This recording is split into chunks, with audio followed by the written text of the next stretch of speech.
And we're back. Welcome to Unit 2. This unit's called Stretching and Shrinking. We're going to be dealing with a lot of ratios and proportions, actually not only in this unit, but the next unit as well. Our first lesson is going to be on the percent proportion. Now when dealing with this, I want to talk about two terms, okay? A ratio. A ratio is a comparison of two quantities.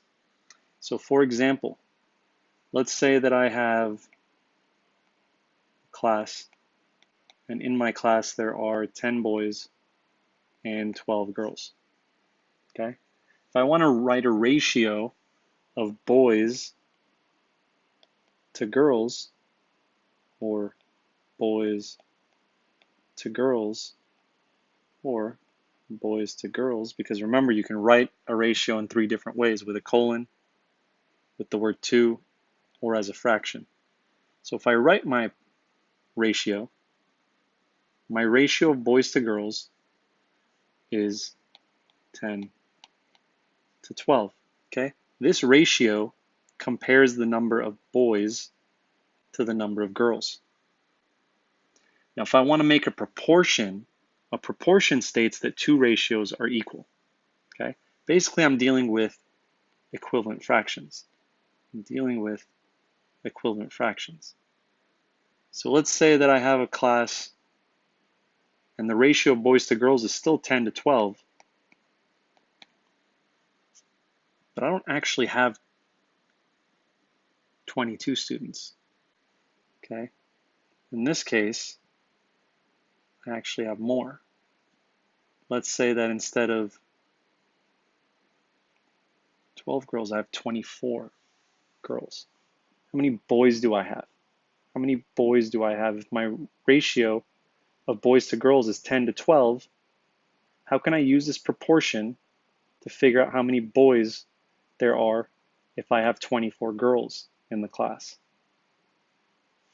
Well, first I would look and I'd see that in order to go from 12 to 24, I have to multiply by 2. And if these are equivalent fractions, then to get from 10 to this numerator, I also have to multiply by 2. So that means that I have 20 boys.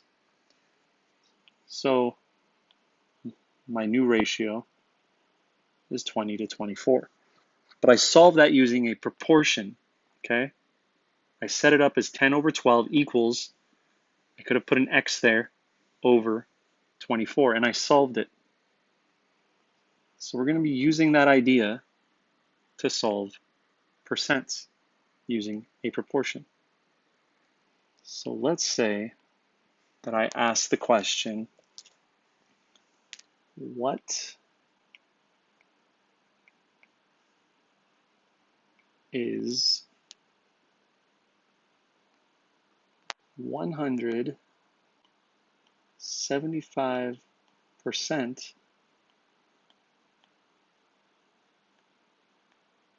of 80? So when I'm looking at this question, I want to break this down so that I can put it in a proportion. Well, when I make a percent proportion, I need to think about a couple things. One, whenever you're dealing with percentages, you're dealing with parts of a whole. So part of a whole. And when we're thinking about that in terms of percentages, let's talk about the percentage of anything, especially a test. What is your percentage usually out of? It's out of 100, right? It's out of 100%. That is the whole thing. 100% represents the whole. Whatever that part is going to be the percentage, whether it's given or you're solving for it, in this question. And then we're going to set this equal to another part of a whole. Okay? And that's going to involve, as I'm looking at this question, the number before is and the number after of. The number before is representing the part, and the number after of representing the whole. So now I've got this proportion that I can set up. Okay, so if I have this proportion I can set up, what I want to do is I want to break down my question. Well, I'm going to look at the first ratio first. The percentage over 100. Well, can I identify a percentage in here? Yes, it's right here. It says 175%. So my percentage is going to be 175, and I'm going to put that over 100. Now, what word comes before is or number? There is no number, right? It says what. Because it says what, I don't know what this part is of my whole. So how do I represent is? I'm going to use a variable. For this variable, I'm going to use x. Again, you can use any letter as your variable. And then let's look at the word of.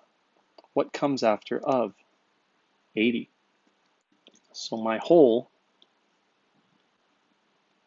is 80. And now I can solve this. Okay? And there's two ways of solving this, and we're going to go over both. One way is to look at this and say, if I have 175 over 100 equals x over 80, first thing I want to do, and you should always do this because it makes your numbers so much easier. If you can, see this first fraction of 175 over 100? Can you reduce that? Yes. What can you reduce it by? Well, 25 is going to be the biggest number I can reduce it by, so let's use that. And if I do that, 25 goes into 175 how many times? 7. And 25 goes into 100 4 times. And now I've got x over 80. Now it says 7/4 equals x over 80. Well, I can use the same trick I used last time and figure out 4 goes into 80 20 times. So 7 goes into x 20 times as well, which means that x has to equal 140. The other way of solving this, okay, the other way besides just trying to go from a denominator to a denominator or numerator to a numerator and figuring out how many times you have to multiply by, is by using cross multiplication. Now, in this case, I'm still going to use the 7/4 equals x over 80. Why not, right? It makes my number easier. So I'm going to use a different color. Let's use orange here. So remember, whether I say 175 over 100 or I say 7/4, it's the same thing, okay? But since I already reduced it, I'm going to use the 7/4. So let's say I take this 175 over 100 from here. I reduce it to 7/4 equals x over 80. So what's the other way of solving this? It's called cross multiplying. So when I cross multiply, I literally multiply diagonally. When I multiply 4 times x, I get 4x equals, and then I'm going to take the other diagonal and do 7 times 80. And 7 times 80, where is my orange? There it is. 7 times 80 gives me 560. And now what do I have? Well, now I have a one-step equation, right? So now that I have a one-step equation, all I have to do is solve. And in order to solve, I'm going to divide both sides by 4. Because remember, my goal is to get x by itself. And when I do that, 4x divided by 4 leaves me with 1x. Okay, again, you can put a 1 here, you don't have to. And then 560 divided by 4. 4 goes into 5 once, 4 goes into 16 4 times, and 0 0 times, So now my answer is also x equals 140, just like I got here.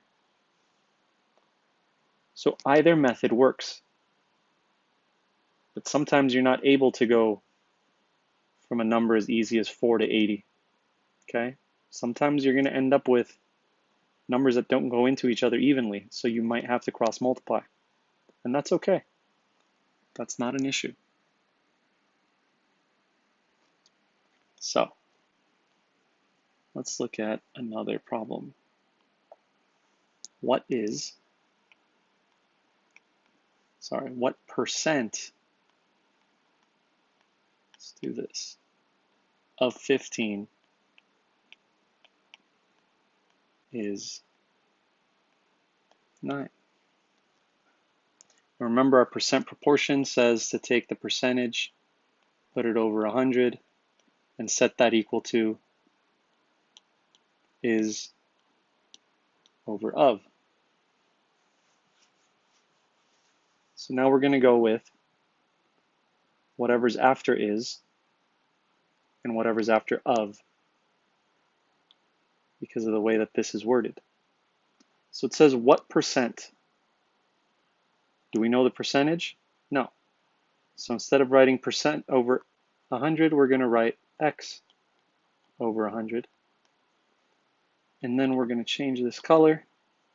It says of 15. So that means that I'm going to put 15 in my denominator. And then it says is 9. And since it's is over of, we get 9 over 15.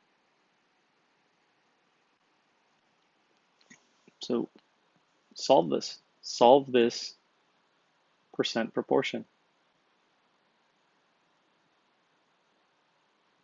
Hopefully you pause to solve. If not, that's okay. Let's pay attention to this. 9 over 15, these are both divisible by 5, so I can rewrite this as x over 100 equals, sorry, they're both divisible by 3. I was thinking of 15 divided by 3 is 5.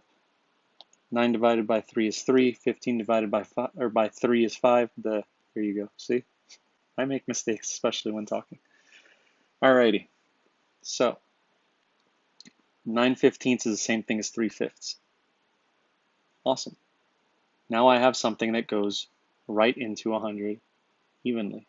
And 5 goes into 100 20 times. Apparently I like the number 20. 3 goes into x then 20 times, which means that now x has to equal x equals 60. So that means that, and you can put a percent here, that 9 is 60% of 15. Okay, that's it. We could have also cross multiplied. So if we got to the point where we had x over 100 equals 3/5, we can cross multiply 100 times 3. That gives me 300. Let's go back to writing with black. 300 equals, and then 5 times x is just 5x. If I divide both sides by 5, I once again get 60 equals x. Okay, so you get the same exact answer. Doesn't matter which method you use.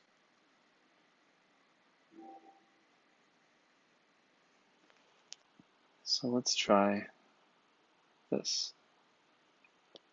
You're going to do this one on your own. What number is 30% of 150? So pause the video and try this on your own. All right, so let's see what you ended up with. Remember, it's the percentage over 100 equals is over of. We know the percentage is 30, so I'm going to do 30 over 100. And then what number is, meaning we don't know what is, and then of 150, so of is 150. I'm going to reduce 30 over 10 and get 3/10 equals x over 150. To go from 10 to 150, you multiply by 15, which means to go from 3 to x, you multiply by 15, and x equals 45. Okay, so x equals 45. Let's try another one. 12 is 80% of what number?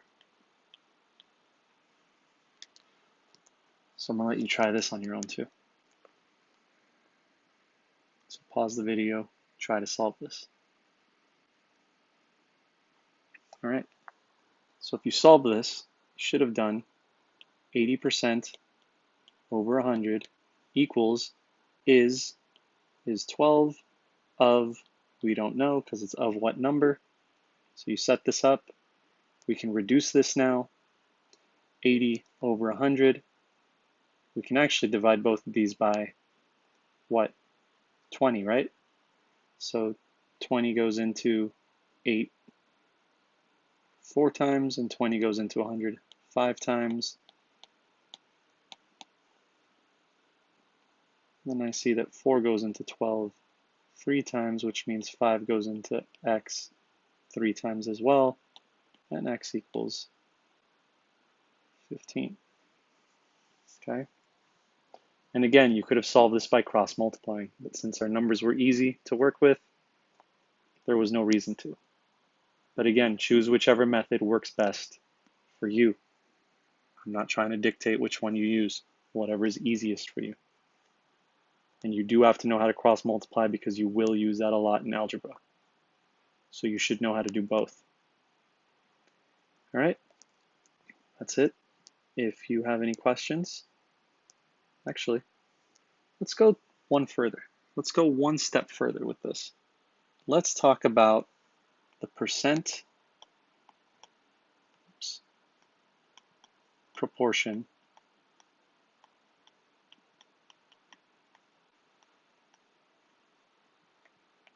when we're talking about tax or tip.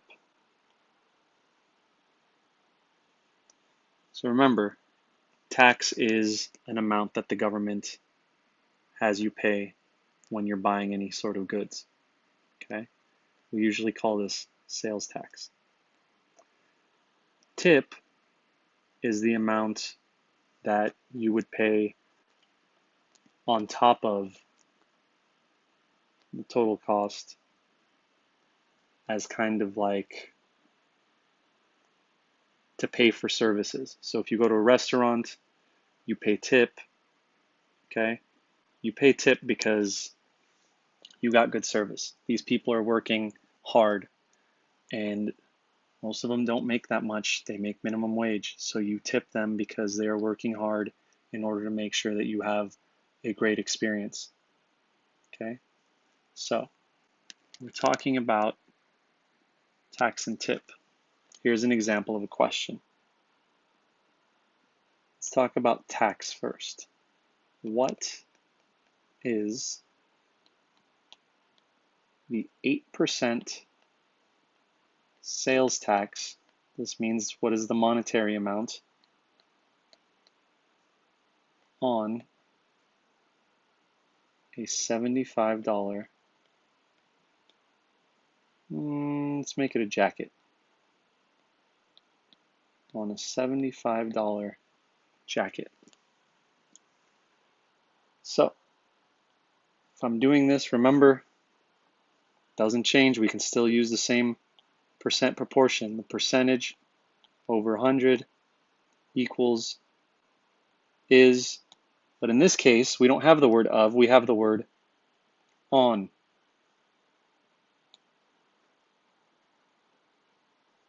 Okay, we have the word on. So if I'm setting this up, I'm going to do the following. First, I'm going to identify my percentage, which is 8%. So if I rewrite this, this says that 8% out of 100 is equal to, it says what is, so that means that is unknown, so it's a variable. And on a $75 jacket, so that means that my on is 75. So first thing we should do is what? We're going to solve the same way we've been solving all of them, except now we just have a real life situation.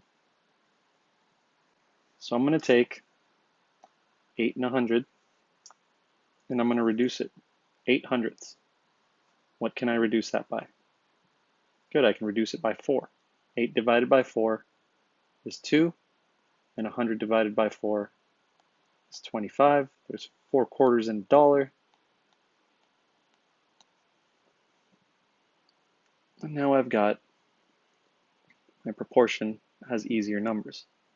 Now since we've been going straight across a few times, this time I'm going to just cross multiply. So now I've got 2 times 75, which gives me 150. And I'm going to set that equal to 25 times x, which is 25x. So remember, to solve this, all you have to do is, since it says 25 times x, we need to get x by itself. Divide by 25, divide by 25. 25 divided by 25 is 1. Here is 1x. How many quarters go into $1.50? Well, there's 4 in a dollar, plus 2 more, so that makes 6. So, what is the 8% sales tax on a $75 jacket? It is $6.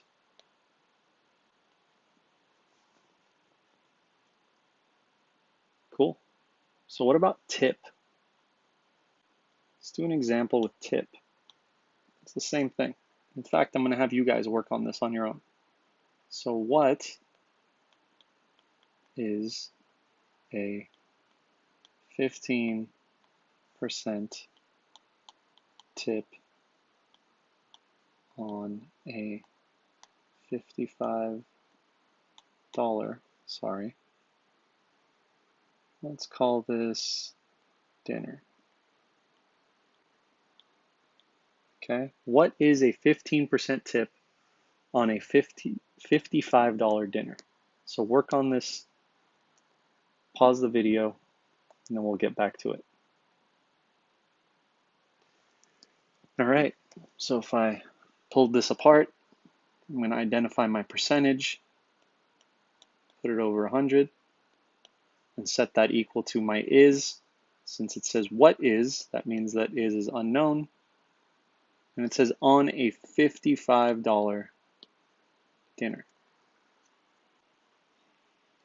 So, again, first thing we should always do, if possible, is remember, if your numerator and denominator are not both divisible by something and we can't get a smaller equivalent fraction, then we have to leave it alone. But in this case, 15 and 100 are both divisible by 5. So 15 divided by 5 is 3. 10 divided by 5 is 20. And I've got x over 55. Now, does 20 go into 55 evenly? No. Great. That means that we still know how to cross multiply. So I'm going to do just that. Here's 20 times x. I'm going to do this, 20x, and that's going to equal 3 times 55, and 3 times 55, 3 times 50 is 150, 3 times 5 is 15, that gives me a total of 165. So now how do I solve this? Well, same way I've been doing. 20 is a great number for the following reason. When I do this and divide by 20 on each side, 20s cancel out. I'm just left with x, and 165 over 20. You know what? I'm going to leave it alone, and I'm going to do exactly what I told you guys not to do previously, because I always said improper fractions are easier to use than mixed numbers. Well, that's true for most situations. However, since we're dealing with money, a mixed number might be a little bit helpful, huh? So, 165 over 20. First thing I'm going to do is I'm going to reduce this. 165 and 20 are both divisible by 5. 5 goes into 16 3 times and then into 15 3 times, so it's 33. 20 divided by 5 is 4. So now I have 33 fourths, or 33 quarters. Guess how we can fix this and get a monetary amount? And change this to a mixed number. 4 goes into 33 8 times with a remainder of 1, and I get 8 and a quarter. I get 8 and a quarter. So 8 and a quarter is literally $8 and a quarter, $8.25. And I'm done. So $8.25 is a 15% tip on a $55 dinner. That's it. Simple as that. So now we are done with the lesson. And if you have any questions, please feel free to ask, either during class, after class, during asynchronous time, whatever works for you. Okay? I am around, so please reach out.